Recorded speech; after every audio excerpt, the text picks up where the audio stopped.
Você consegue? O que é isso? O que é isso, filha? É Que só é isso? você abrir. Mas é pra mim? O que é isso? Você sabe o que é. Só você abrir pra você ver. Eu não sei o que é. Vou abrir pra ver. Mas é pra mim? Você tá me dando? É dos pais. Do Dia dos Pais? É um presente pra mim? Vai, pai. Ai, é um presente pra mim. Tem mais um. Tem mais um? Aqui atrás da mão. É. Vou abrir, vou abrir. O que será que é isso?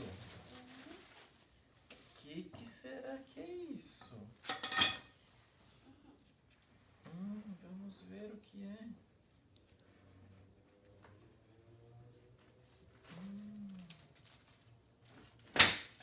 Tem mais aí? Esse aqui. Esse é o último. Esse é o último? O último. Deixa eu ver o que é isso. Olha só, filha. Ai, que grande.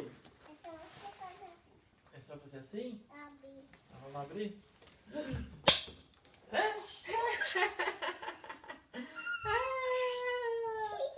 Um guarda-sol com a cara de Valentina.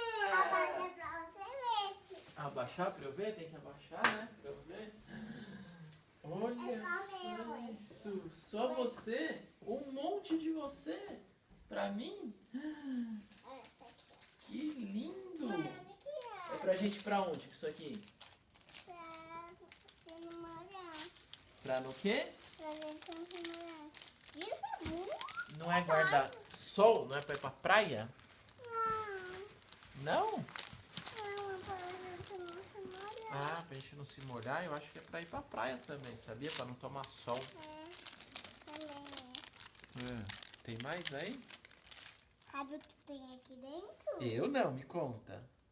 Papai tinha um tantão assim. Ah! Você me ama desse tantão assim?